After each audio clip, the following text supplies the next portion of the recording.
My name is Paul Andrews, and this is my story of how my wife's personal hygiene destroyed our marriage and family. My now ex-wife's name is Sarah Ridgway Andrews. We met on a blind date arranged by mutual friends. She had just graduated from college and was working at First United National Bank.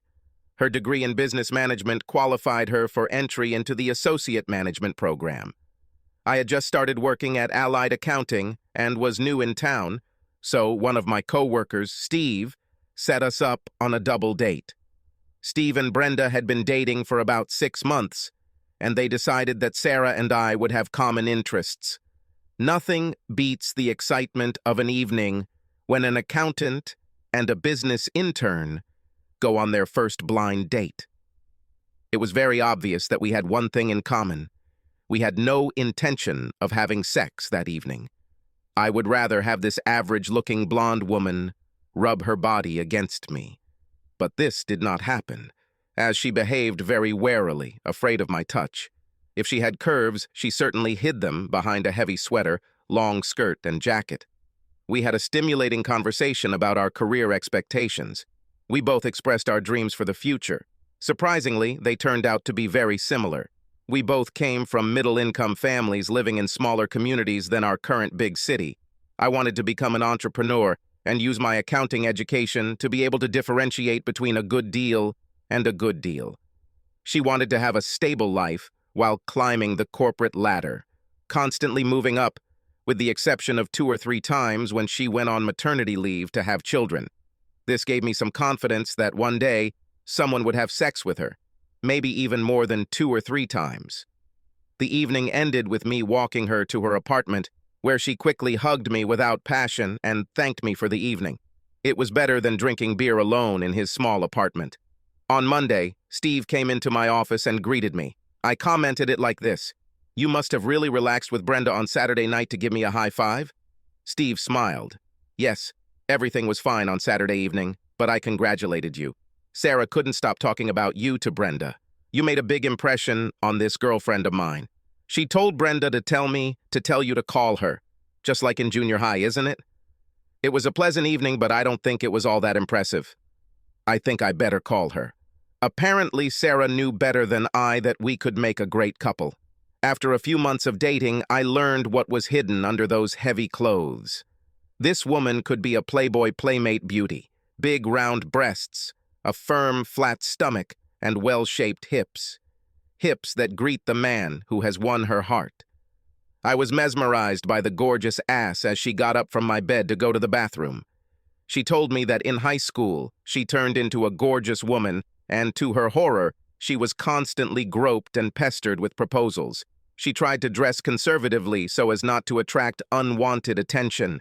Through a combination of great sex, a wonderful personal relationship built on admiration, trust, and caring for each other, we found our love. The marriage was a foregone conclusion, as were the 2 children, Hannah and Miranda. Sex was great before we had kids, and amazing after we had them. We bought a starter home and the obligatory minivan. Sarah moved up the career ladder and began to take on more responsibilities. I was doing very well at Allied Accounting and was given a leave of absence to get my CPA. Mr. Karstadt, the owner of Allied, took me under his wing and taught me much more than any book or course ever could. One day after work, he asked me to go to lunch with him. He told me he was in talks to sell the firm to a large accounting group. "Paul, you are my best employee, but you won't thrive under the new owner," he said. "I think you should leave Allied before the buyout and start your own practice. They will kill your entrepreneurial spirit, and you will remain an unhappy person going to work every day. You have an entrepreneurial spirit that you must realize. Please take note and start planning for your future. I'll make sure you take a few clients with you when you leave so you don't starve." It took me by surprise, and I didn't know what to say other than thank you to the man I admired and respected. Over the weekend, Sarah and I discussed this topic nonstop. "Don't stop there and remain an employee of the new company," she said. "Forget about risky business and work hard to get a promotion in the coming years. You can make good money working as an accountant in a large company." Yes, if this was what I wanted to do for the next 35 years. Sarah, I'm afraid I'm going to resent the debits and credits I have to deal with every day. This is my chance to break out of the routine and do what I have dreamed of since my school days. To begin with, I will work here at home while I build up a clientele, and then I will move to the office. Paul, I think this is an unwise move. We have 2 small children, we can't take any more risks, was her wise advice from a banker. I can't wait until the end of my life to take a risk. For me, it's now, or maybe never. Sarah pouted. I don't like it, but I can't stop you. Make sure this works, otherwise I'll be very angry with you. And in general, don't expect me to finance this disaster. I'm opening a new checking account for my income. I'll pay half of the household expenses. You better be able to cover the other half.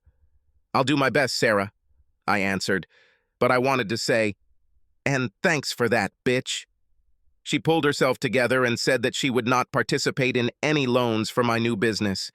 If everything goes wrong, she wants to be on the sidelines. Since she acted like a bitch, I had no intention of dealing with her bank, but I'm sure she will be there when I start making big money. Over the next year, things got tough as Sarah brought home a steady stream of money and my contributions came and went. By the end of the second year, I was making a little more than Sarah, but she would prefer that I create a consistent monthly income. Boring. My business model was changing as I became more involved in advising on potential deals rather than just keeping track of money received and spent. It was what I wanted to do, and I was successful at it. Since I was making more money than Sarah, I started investing more in my startup business. I set my personal income at Sarah's level and invested amounts in excess of it. What I liked to do was that if I had an outstanding prospect, I would reduce or forgive my consulting fee to get a share of the profits. I would take 5% to 15% ownership for my consulting services and reduce the fees for the monthly accounting portion of their business. This worked very well for both parties. This reduced the required startup capital for potential clients and gave them the opportunity to receive my informed analysis and recommendations at any time. It was impossible to audit the company because I was an investor, but this suited me quite well.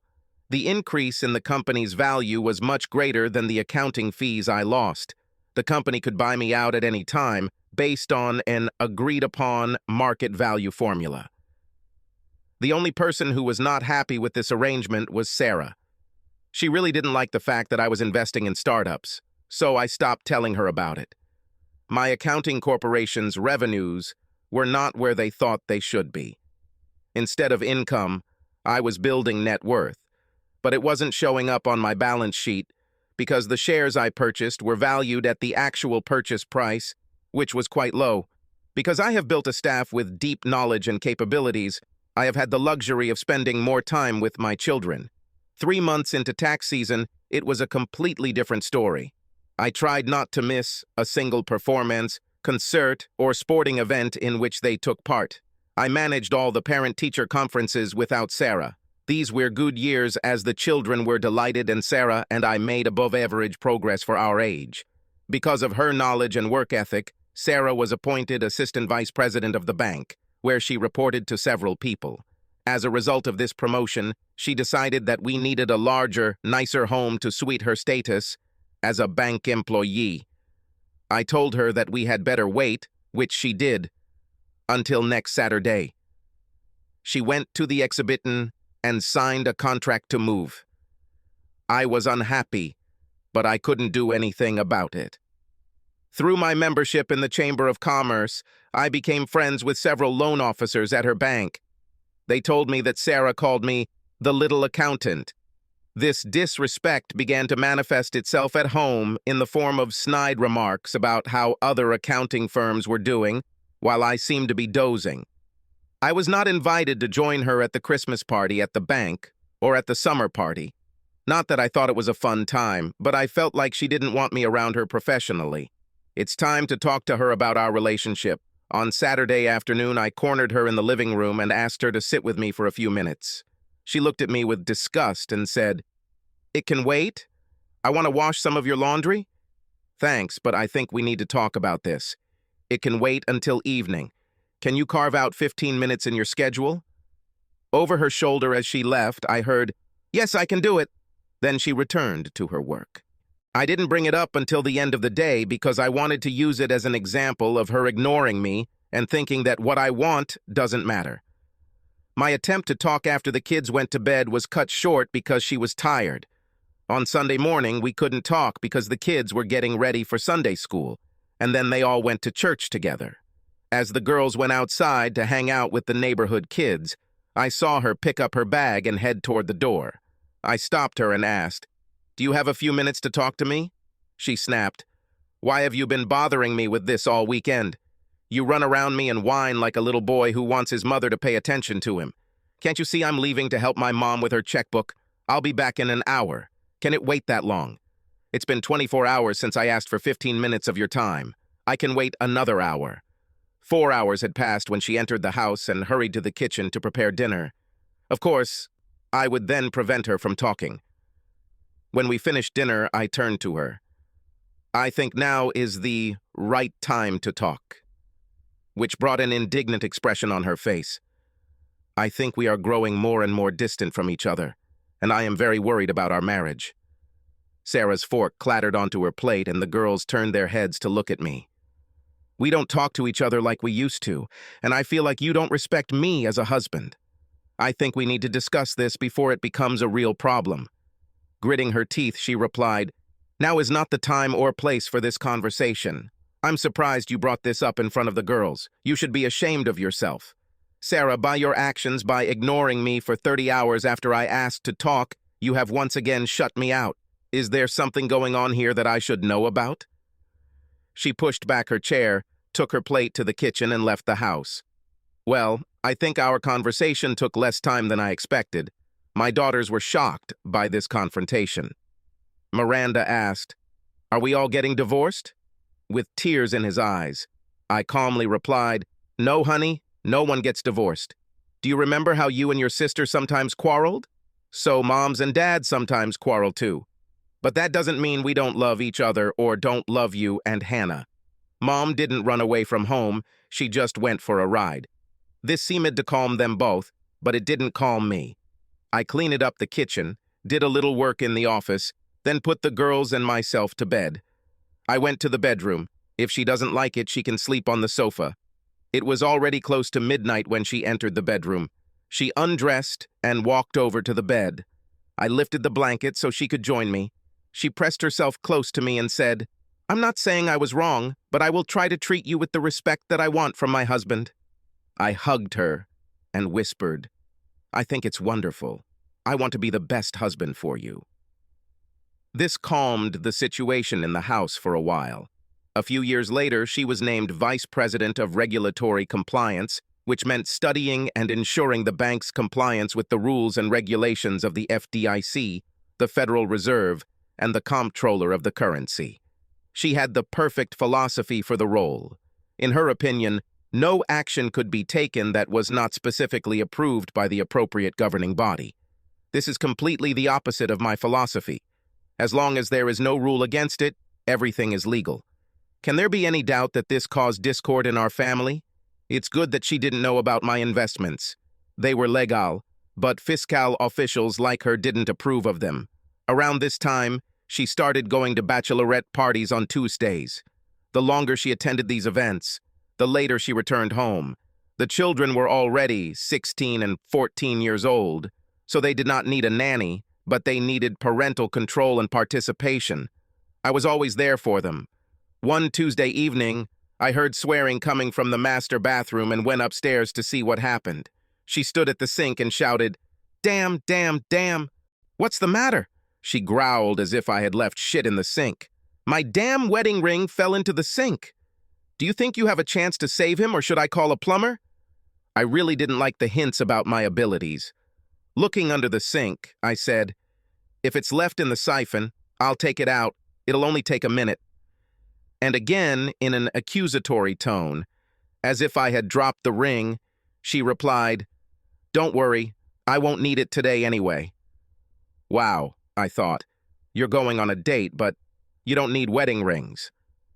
This alarmed me, and I urgently needed additional information. I understood that with the current bitchy attitude, it is better to remain silent but be vigilant. Taking a quick look at her, I saw that she had retired to the bedroom and was putting on a sexy thong. Lingerie I've never seen before. She tried to avoid me looking at the way she dressed. "Girls' night out? Just like any other Tuesday. Don't you remember?" she snapped. Feeling like I wasn't getting anywhere, I went to the garage to get some pliers to remove the siphon. She slipped out of the house without saying a word. Since the drain was on her half of the double sink, I had to move a bunch of her stuff under the sink before I could get to the trap. I was surprised when I saw an ordinary brown toilet paper box. I was even more surprised when, looking inside, I saw a set for enema and douching. What the hell? If anything, she constantly complained of irritable bowel syndrome and diarrhea. Although I thought it was irritable bitch syndrome. Since when did she need to douche? As I sorted through the contents, I discovered that the enema nozzle was wet. This is serious. It's probably true. The husband is always the last to know about it. But what do I actually know right now? Who knows? When working on a new business plan, I always tried to find out absolutely everything I could about the company, both good and bad. That's exactly what I'll do. I'll start my research right now. Not quite yet, since I still needed to crawl under the sink to find her damn ring. Maybe she'll need it, maybe she won't. Time will show.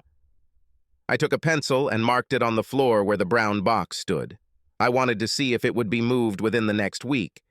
I also took a photo of a couple of the items to see if she put the set back in the box the same way I put it. She returned home around midnight, undressed, closed the bathroom door, and began to shower. I tried to pretend that I was sleeping, but if she touched my chest, she would find that my heart was beating like crazy. She flopped into bed hard enough that I felt like I had to act like I'd just woken up. Then I heard her giggle lightly. The next morning, I got up early, mainly because I couldn't sleep. I took the precaution of closing the bathroom door before taking a shower. True, I wanted to check the brown box, and, of course, the box was moved. The douche tip was still wet, and the box was an inch off my line. Enema before a night walk and douching on the way to bed. Someone is having serious sex. Using a Ziploc bag, I carefully removed her smelly thong and sent it off to be tested for biological substances. Since I was an accountant, I was very familiar with what happens to the distribution of property in a divorce. I have conducted many assessments for husbands and wives in divorce. Sarah will have the house until the girls go to college, and I will pay child support for them, and won't be able to be with them as often as I am now. I probably won't pay child support to Sarah if my investment doesn't count. She thinks they're worthless, just like I do. I wasn't going to pay for a house where she could have fun with another guy while my girls were left unattended. This shouldn't have happened. Now that I had the information I needed, I began to create a plan of action. The key point for me was maintaining custody of my girls. I can always make money, I proved it. I have proven that I am a good father. Now I need to prove that she is a bad mother. Poison came to mind, not chemical, but emotional. Sarah is a perfectionist and expects excellence from her employees and family. When something goes wrong, it drives her crazy. The simplest problems become huge for her. When she loses her temper, she becomes mean to her employees, me and the children. I use her poison to alienate my children so they will want to stay with me after the divorce. Then the house and girls will remain with me. Quietly, I slipped over to her alarm clock and turned it off. She hates people who are late for work. After her late and obviously busy night, she might have liked to sleep a little longer. The children came for breakfast, asked where Mom was, and I told them that she had arrived late and would probably sleep a little longer. They understood, since they liked to sleep when they could. After watching the conversations she had on her cell phone late into the night, I pulled up the playlist of her videos and pressed play on mute. Hopefully, by the time she gets up, the cell phone will be dead. She has a meeting with her staff on Wednesday morning, which she says is very important. An hour later, I hear a scream and my name. It turns out that it was my fault that she overslept after having sex with some guy late last night. I took the opportunity to hide from her screams by going into the garage. One of the tires had let out enough air to trigger the instrument warning light on her Lexus. She hates it when an alert blocks her screen. She'll go crazy if she stares at this screen all the way to work. Hannah and Miranda did not escape her wrath. She rushed around the house trying to get dressed, do her hair, and put on makeup at the same time. While in the garage, I changed the door setting to lock so that it couldn't open the roller door. As would be expected when leaving the garage, she touched the opening mechanism and did not notice that the door did not rise. She slammed backwards into the garage door, crushing the two bottom panels. The three of us walked to the door and saw, but did not hear, a screaming woman hitting the steering wheel. As she moved the Lexus forward, I straightened the panels and lifted the door, creating a terrible squeak. Sarah roared out of the garage, narrowly missing a mailbox. This will be more fun than I thought. I wonder what she will do when she tries to call the office with a dead cell phone. The less I hear about her, the better. I hugged Hannah and Miranda and told them, "Mom is a little stressed right now. She'll be better when she gets home tonight. She still loves you, but not so much me." After that, all three of us laughed. The alarm clock in our bedroom was now set to maximum volume. I let her make sure the alarm was on. Unlike my wife, I came to work on time this morning. My employees always know it's a good day when I walk in the door whistling. My good mood continued until 10 a.m., when my cell phone vibrated so loudly that it almost fell off the table. I thought, gee, I guess it's my dear wife calling. "Good morning, my dear." That was all I had time to say before the foul language started. A shrill voice came from the phone. "You should get your ass over here and fix my tire." I almost died driving this dangerous car. If you had let me take the Mercedes I wanted, we wouldn't have this problem. "Now, fix it," I said casually. "You have AAA insurance. All you have to do is call them and they'll take care of it." "Fuck you," was her answer. Since the morning had gone so well, I told my assistant that I had a few things to do and would be back after lunch.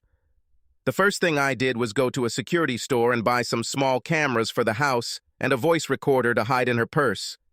I needed to know my enemies and what they were doing. Next stop was returning home and setting up cameras in the living room and our bedroom. I made the panels in the garage usable, but they weren't pretty. They shouted, "Some stupid bitch back it into us," so that all the neighbors could see and grin. When I returned to work, I went through all my personal banking and investment files. We only had one joint credit card, and I canceled it. The only joint bank account was for household needs, so I left it open, but reminded myself to make sure that half of it went into the account every payday. As usual, I got home before Sarah and was preparing dinner when I heard the garage door creak and groan as it opened. The FBI couldn't have knocked down the door any harder than Sarah did. Both girls, sitting at the kitchen table, screamed. The witch came up to me very menacingly and said, "I've never had such a shitty day. I'll go upstairs and take a soak in my bath." The girls and I had a quiet dinner, whispering like 12-year-old children. I went upstairs and asked her if she wanted to have dinner, and she threw a bar of soap at me and growled, "If I wanted to have dinner, I would have told you. Now leave me alone." This was the perfect time to make a small slit in her pursy and place the recorder inside the lining. I went downstairs and fell asleep on the sofa in the living room. I didn't want to end up in the same bed with her when her alarm clock went off at full volume tomorrow morning. The explosion of the latest rap song on the alarm clock radio, preceded by a shrill "Your mother" from my wife, followed by the screams of two terrified teenagers. It is unlikely that any U.S. Marine sergeant would have made more noise in the early morning than the ladies in my house that day. While Sarah was thrashing around in the bathroom, I took the opportunity to go to the garage and smear the dark brown grease from my lawnmower on the seat of her car. After she sits on this lubricant on the way to work, others may think that she shit herself on the way. This time literally, not figuratively. We received from her about the same amount of bile and rage as the night before. I also smeared the skirt she was wearing the day before, just to be convincing and to hope that there would be someone to blame it on. Her assistant, Linda, who was married to one of my friends, called me and told me about how Sarah discovered her stained skirt. She told me that Hurricane Sarah had gained strength, and everyone should be on alert. Over the next few days, I stopped tormenting her. All sorts of little things began to happen.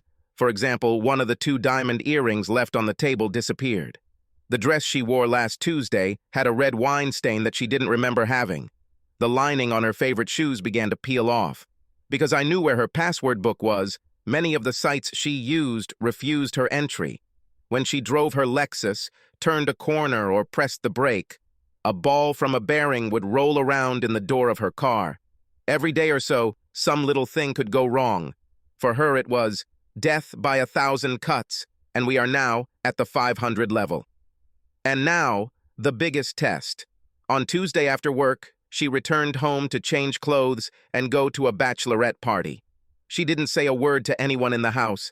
She made sure the bathroom door was locked before undressing. Everything was the same as the previous Tuesday, including the wet enema tip. Everything was exactly the same, except that I was following her using the locator on her mobile phone. According to her cell phone locator, her first stop that evening was Bonefish Grill. From Bonefish, she went to the dance bar O'Hara's. I wasn't interested in what she did in the club. I was interested in who she left with. I had been monitoring her movements from the house, so I got out and started driving up to the O'Hare to follow her to her next location. Just as I was finishing my coffee in the parking lot, Sarah and some guy walked out holding hands. They hugged each other and kissed for a long time before going their separate ways. He left in his car, and she followed.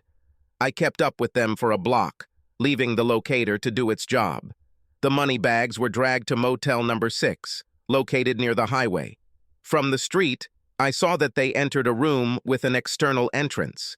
Since they would be there for a couple of hours, I pulled into the parking lot and wrote down the make, model, and license plate number of her boyfriend's car. While in a dark parking lot, I let enough air out of the driver's side front tire to make it noticeable and again sent a low tire pressure signal to the dash. There was a truck in the parking lot, so I found a piece of grease and put it on the windshield. I knew perfectly well that the first thing she would do was turn on the wipers. Then the entire windshield will turn into a blinding mess. It will be interesting to listen tomorrow to what was recorded on the voice recorder in her purse. The information I needed would now be in my hands, and I was only halfway to my goal of blowing it up. After 1 o'clock in the morning, she entered the bedroom, undressed, and went into the bathroom, slamming the door. It was probably time for her to shower and douche. She didn't touch her alarm clock or phone that night. I wanted these events to appear random. A couple of hours later, when she was already snoring, I crawled out of bed and took the recorder out of her purse. I loaded it into my laptop, charged it, and put it in her purse. The next morning, when Sarah and the girls were not at home, I listened to the recording. It was noisy at dinner and at the club, but the voice recorder was quite effective at capturing the activity at Motel 6. I found out that her boyfriend's name was Keith, and that they both enjoyed each other. I also learned that they partied every Tuesday night and spent every other Thursday at the Hyatt during business hours. It was Sarah's turn to book a room at the Hyatt, and they laughed at the conservative bank president for his unknowing complicity. They used their corporate cards to pay for luxury sex at the Hyatt. Since the bank's main office was located near the Hyatt, they often used its services to meet with bank employees from other cities. "So when are you planning to divorce your little accountant husband?" "Right after my daughter Miranda leaves for college. I love my girls, but I wouldn't want to spend the best years of my life chasing soccer balls with them. He is the best mom in the world, and I'm glad he does it. I have more time to spend here with you. I don't know why, but I just can't be around him anymore. I tried everything to make him more successful, but he just wants to be an ordinary guy with no goals. He's just wasting his life. If you don't like him that much, why don't you divorce him right now? Make him pay alimony and spend more time with me." Giggling, she said, "If I got divorced and received alimony, I would still have to pay for childcare, a maid, and a cook. Now my weakling does it for free and brings money into our joint account. I don't have to pay as many household expenses, plus I can hide a significant portion of my salary somewhere where he won't be able to find it in the divorce. I use it for household expenses while building my secret stash. Speaking of divorcee, when are you going to pull the trigger on your frigid wife? That date, my dear, is carved in stone. Her father required me to sign a prenup before our marriage. I signed only when we added a validity period of 20 years. 3 more years and I'll get 50% of her multi-million-dollar stock portfolio. Laughing, she said, "You see, the timing is perfect. Your prenuptial agreement ends around the time Miranda goes to college. Then we can both leave." After hearing this conversation, I could not believe that there were such selfish and treacherous people like them on Earth. You know what?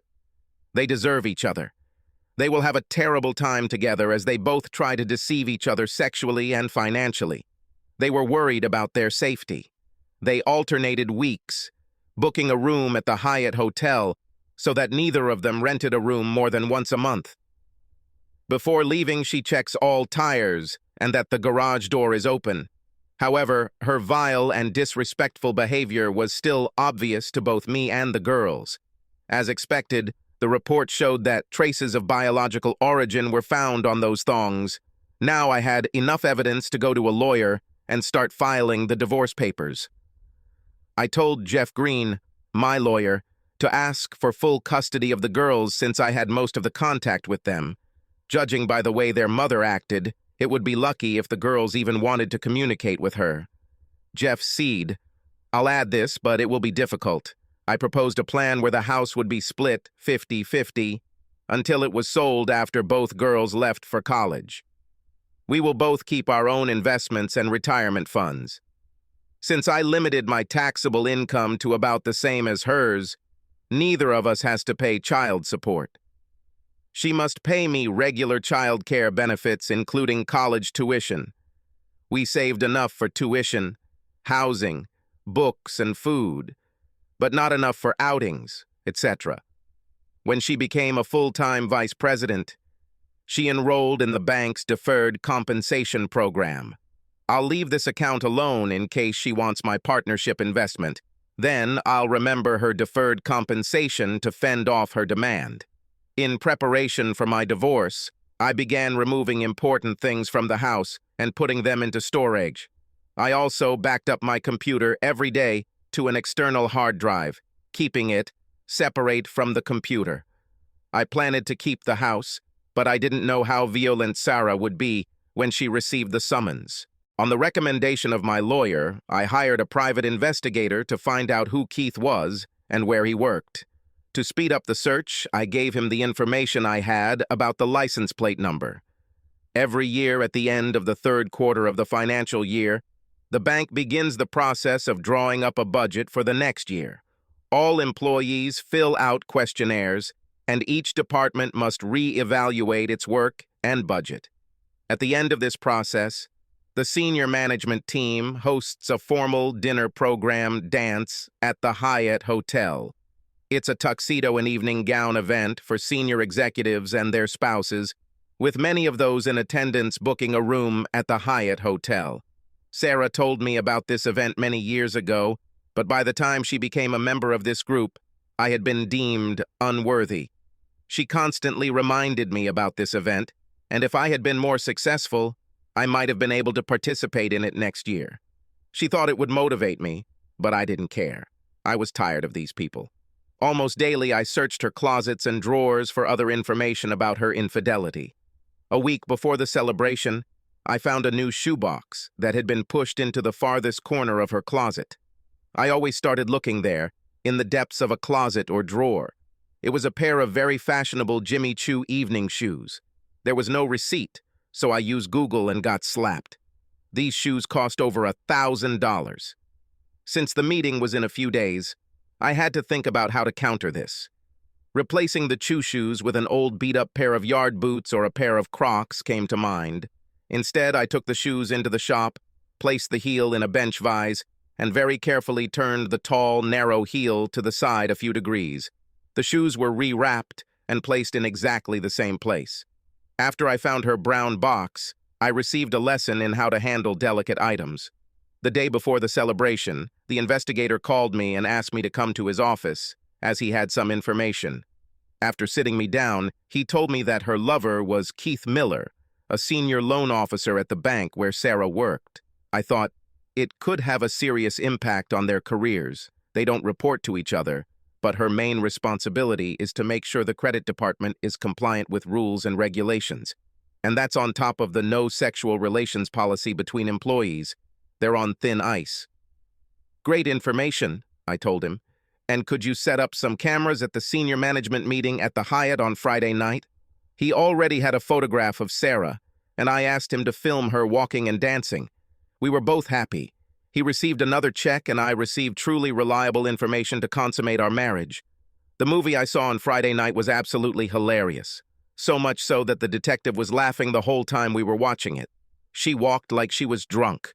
The pressure of her entire weight on that tiny end point of the heel, which was offset a few degrees, pushed her legs outward, causing her to stumble. She crashed into tables and chairs. At one table, 2 bottles of red wine were knocked over by everyone. I plan to submit it to America's Funniest Videos as soon as Sarah signs the release. Of course, Sarah and Keith retreated to his room to have sex all night long. Everything was documented with a tiny video camera slipped under the hotel door. Isn't it wonderful how technology has improved our lives over the past few years? Even though Sarah returned home before noon on Saturday, we didn't see her until late Sunday morning. Spiritually, she should have gone to church that morning, but she stayed home. Sarah used to always come home from work on Wednesday afternoons tired. I assume this was due to her late classes on Tuesday nights. She entered the house and immediately went into the bath. This Wednesday was different. I was going to change the amount of hot water in her bath. She growled, as it seemed to her, hello, while walking to the bathroom. I waited while she found the right combination of hot and cold water for the bath on the tap. I heard the sink start working, realized that she was washing, and went into the utility room. In our house, separate water lines are connected to each faucet, and there is a manifold on the wall that regulates the amount of water in each line. I quickly turned off the hot water line in the bathroom and let the cold water fill the tub. As soon as I heard the water stop flowing into the tub, I turned the hot water valve back on. Terrible sound of your mother came from the lips of my beloved wife as she slipped into the cold water bath. Of course, the bubbles made the water slippery, and she floundered, trying to grab onto something to pull herself out of the cool water. When I rushed into the bathroom to help her, she ripped the towel rack completely off the wall in an attempt to get out. I had to crawl under the cold water again. It was the hardest thing I could do not to laugh out loud. Finally, I pulled it out, cursing, slipping, trembling, and drenched in water. Of course, she slapped me because she didn't have hot water. Howling, both girls ran into the bathroom and saw their naked mother having another fit. She then lashed out at her daughters. It's all your fault. You've used up all the hot water. Because of you, I couldn't get the relaxation I needed so much. Damn you. She stomped into the bedroom to get dressed, and the girls burst into tears.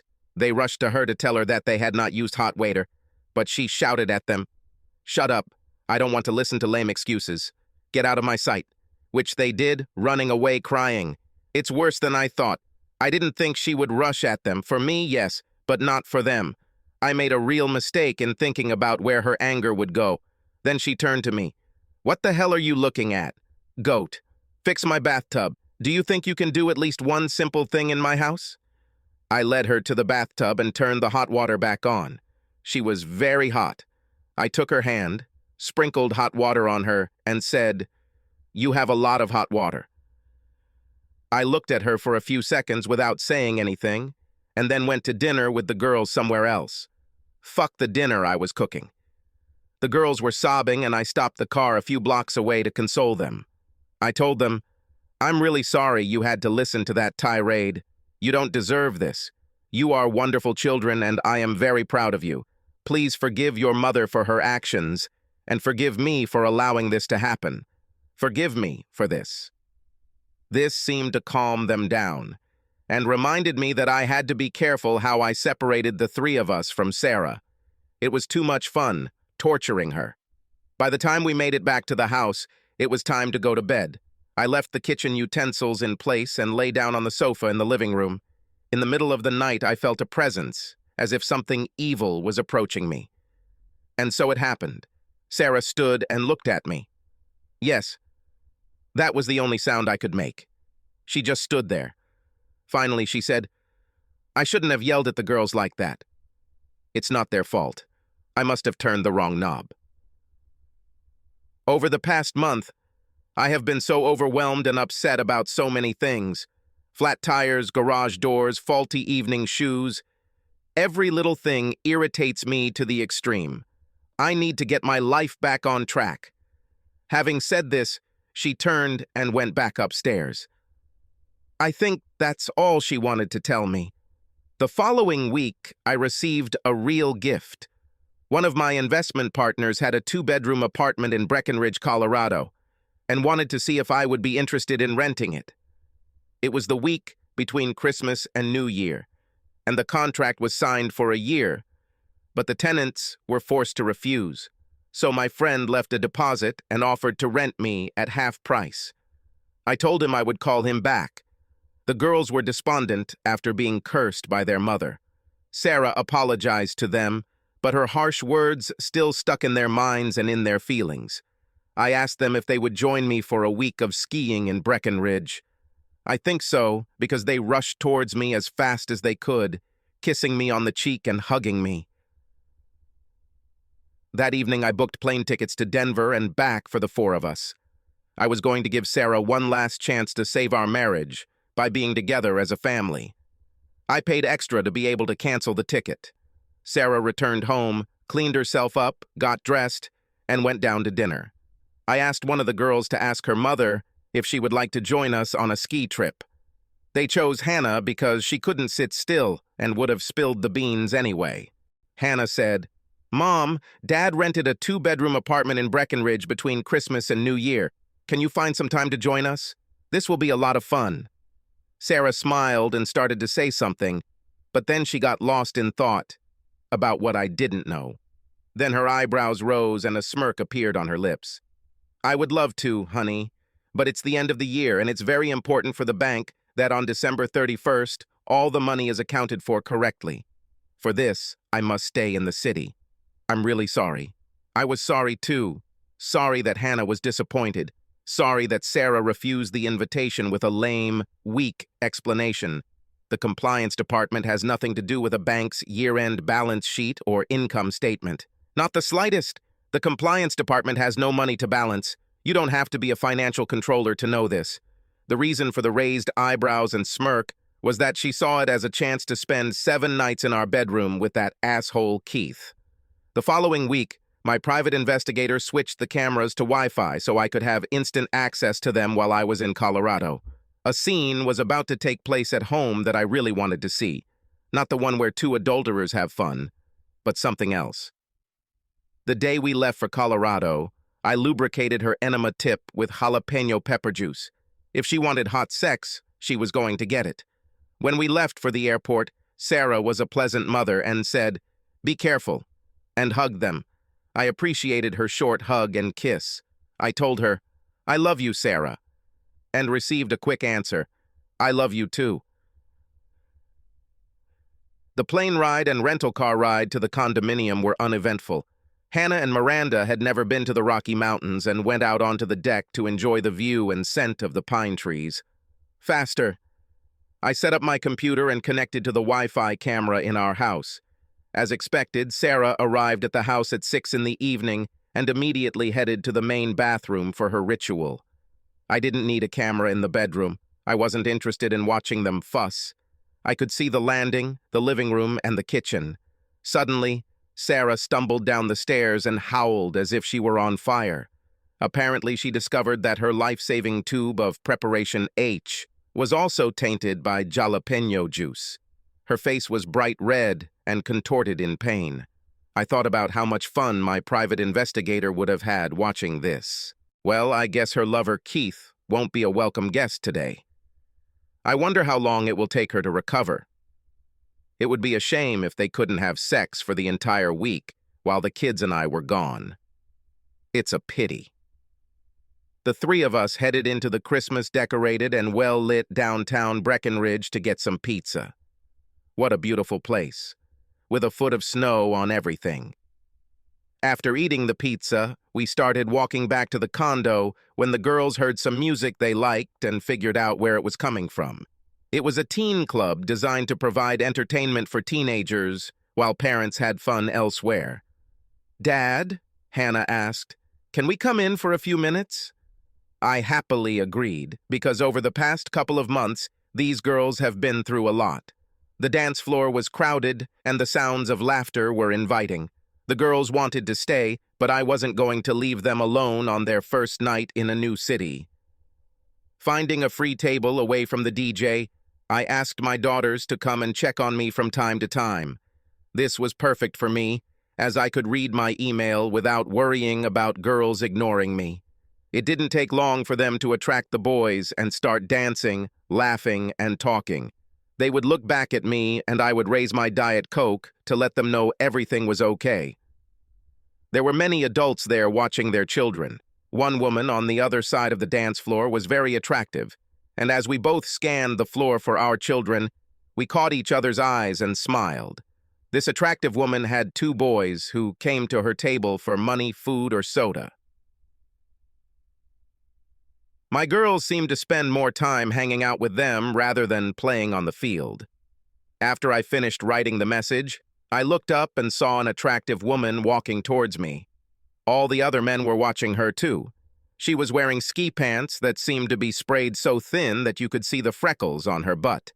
The sweater was also form-fitting, and she radiated warmth despite the temperature outside being below freezing. She stopped at my table. "You must be Hannah and Miranda's father. Why don't you come and join the rest of your family instead of staying here alone?" I tried not to jump up, but answered, "With great pleasure. My girls are good judges of people, so I guess that's why they sit at your table. My name is Donna, and Zach and Michael are my 2 boys, 16 and 14 years old, who are not long before they turn 21. I smiled. They are the same age as my girls. Coincidence? And we both laughed. "In the time I've been watching your girls," Donna said, "and then interacting with them, they are very sweet children. You should be proud of them." "Of course I'm proud. I can also say that your boys look very well behaved. Or is it just because you are looking after them?" Donna laughed. "You are very observant. I'm glad there is a father here who watches his children with the same interest as I do. I work from home, so I am the one who sends them off in the morning and meets them when they come home. They get a lot of attention because they are now the most important part of my life. For Donna and the boys, as well as for us, it was the first day in Breckenridge. It didn't take long for the 4 teenagers to decide where and when they would ski tomorrow morning. Donna and I made some adjustments so that we would celebrate them at different times. We decided that tomorrow morning we will see off the skiers. Then we will go together for breakfast, and we will ski late in the morning and in the afternoon. Over the next week, Donna and I learned a lot about each other, and we both liked what we heard. It was nice to talk to her about my problems with Sarah and my plan to divorce her. I didn't reveal that I was pursuing her, and made it easier for myself to get custody of the girls. I wasn't very proud of it, but it would have been the best thing for the girls to be with me and not with that selfish bitch. Donna has been a widow since her husband was killed by a drunk driver 2 years ago. We both had trouble forgiving people who changed our lives. Just talking to an understanding person was helpful for us. On our last night, Donna and I had dinner together without our teenagers. We spent the last half hour of the evening making out on the couch when the kids weren't around. By the end of the week, we came to the conclusion that we needed to spend more time together. All 4 teenagers shared the same opinion. It was time to end my marriage with Sarah. When we returned home, Sarah looked tired and exhausted. Maybe she should have gone to Colorado with the rest of the family. We had a great time. After watching my hot wife our first night in Colorado, I didn't need to watch what was going on in my house. It didn't make the slightest difference to me. I told Jeff to get all the paperwork done and submit it to the bank. The girls took the news of our divorce as I expected. They saw that over the past 6 months, my relationship with Sarah had collapsed. They compared my interactions with Donna to the bitterness that existed between me and their mother. Hannah is the only one who approached the main topic. What will happen to Miranda and me now? Where will we go? I hugged both girls and said, "From the day you were born, you were my whole world, and this will continue for the rest of my life." In the divorce proceedings, I asked for full custody of both of you, and the three of us will remain in this house. You will study at the same school, with the same friends. I will continue to prepare food for you and be there for you. You will be able to see your mother as often as you want. I continued. You will have the opportunity to choose who you will live with during the divorce procedure. Whoever gets custody of you will also get the house until you both go to college. It will be your decision, but remember, whoever you decide to live with, both your mom and I love you. In any case, you will remain in this house and in your school. Don't tell me now who you want to stay with. This is an important decision, and you have a lot of time before you have to choose. Now please use my car and go out to dinner so Mom and I can talk.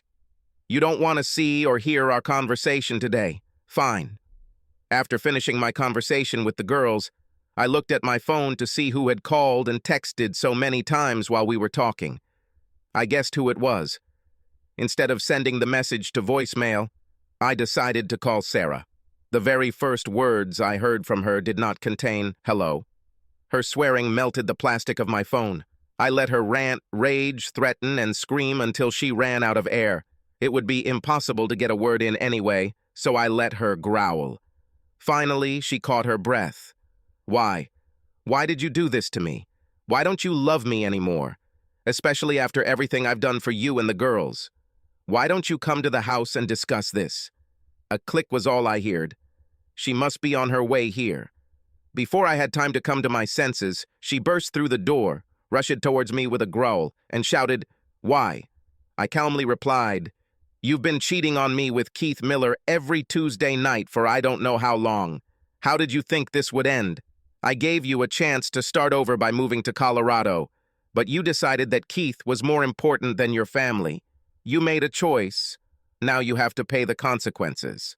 Sarah, you need to move everything you need from home. Move to a hotel while we sort everything out. I won't take your things out into the yard and burn them today. You can see the girls whenever you want. After you check into the hotel, find yourself a lawyer, and find out what I offer in divorce. I think that's fair, but you need to decide what you want to do.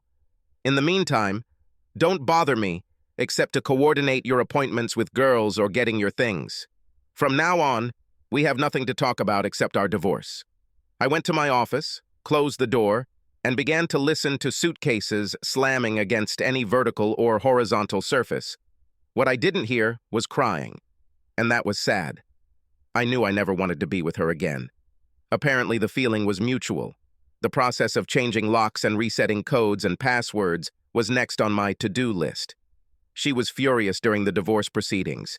It's not that she still loved me and wanted to save the family. It seemed like she wanted it to be her who filleted against me, not me, who filleted against her.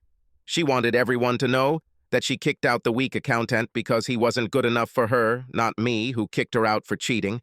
She was professionally embarrassed that I filed for divorce. Neither of us had any desire to attend marriage counseling. We were done with each other. All the good things we had over the years were squeezed out of us. I was very lucky that I was able to get a divorcee, unlike many other men.